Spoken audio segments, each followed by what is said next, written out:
Well, today marks a critical day when it comes to CUSMA negotiations from representatives of the United States, Canada, and Mexico. Took place virtually earlier today, and Canada's Trade Minister Dominic LeBlanc joins us now from Ottawa. Minister LeBlanc, first of all, what was the tone of that meeting earlier today? Well, thank you, Ian, and happy Canada Day. The tone of the meeting was very constructive. Frankly, it bore no surprises for us. We started by talking about the World Cup. We talked about the game in Mexico City last night. Ambassador Greer talked about the Americans facing off against Bosnia. So the tone was constructive, but it followed an agreed upon script. As you know, Ian, this meeting was prescribed in the CUSMA treaty itself. It was to happen 6 years from the coming into force date. That's why it was Canada Day 6 years ago when the agreement came into force. It was the first moment for the three parties to consider whether to renew for an additional 16 years the term of the agreement. Canada and Mexico, as we have said publicly, were prepared to renew it for 16 years.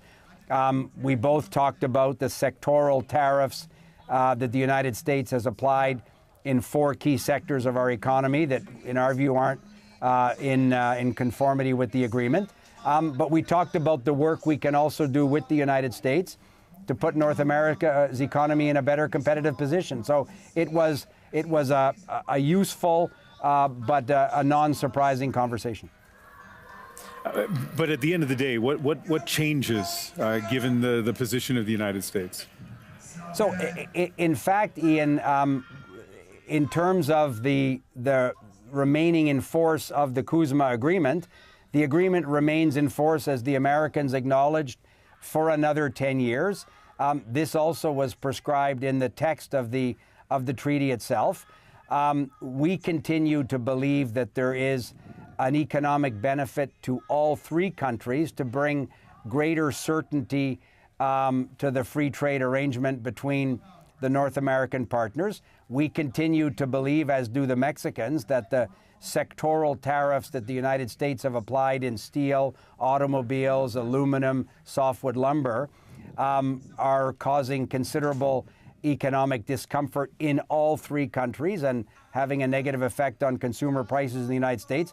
We made that case to Ambassador Greer, and he committed to continuing to do the work with Canada and Mexico that he thinks is necessary to ensure that the treaty, in the view of President Trump and Ambassador Greer, are meeting the expectations that they set for themselves when they themselves negotiated and signed this agreement 6 years ago. Minister LeBlanc, I know you're in a tough position here because what you say, even in this interview, can make its way back to the White House. But I think a lot of Canadians watching this will be disappointed about the way trade talks are going. And we hear the saber rattling from the president and from his ambassador to Canada, and just feel like we're in a bleak place when it comes to trade with the United States. And today is just one more example of that. What would your response to be? So we understand, Ian, that very normal reaction that Canadians have. You said saber rattling. That is the right word. That has been a hallmark of this particular American administration, not only in the context of the CUSMA trade arrangement, but in other areas as well. But at the end of the day, the Americans twice have decided to exempt CUSMA-compliant exports to the United States from their reciprocal tariff regime, because obviously it's in the economic interest of all 3 countries because of the integration of supply chains, because of business investment decisions in all 3 countries that benefit North America and all 3 countries. We continue to believe that that basic reality remains intact. But we also recognize, Ian, to go right back to the saber rattling or the uncertainty, we recognize that Canadians expect their government to build a more resilient economy, to make investments and seek investments that will make Canada's economy more competitive, that will diversify our dependency on one trading partner. The Prime Minister has been hugely active in this front. This will be another important week in that work.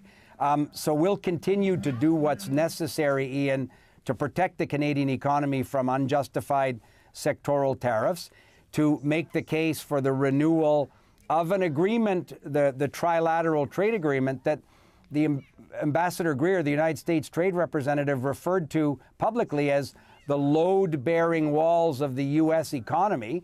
So he acknowledges that in our conversations, but they want to make bilateral deals with Canada and Mexico to deal with a number of issues, and we're prepared to have those conversations with them as well. I reiterated that to them today, as did the Mexicans. Minister LeBlanc, obviously you're working on Canada Day. We appreciate you talking to us. So are you, Ian. So are you. Yes, but I'm in Banff, right? You're in Ottawa. We're in a suit. I'm in Ottawa, Banff, not wearing a suit. I'm going back to your home province of New Brunswick tomorrow, Ian, so it's good. Okay. Well, a belated Happy Canada Day to you as you celebrate it when you get back home tomorrow. Thank you. Thank you, Ian. Have a great Canada Day.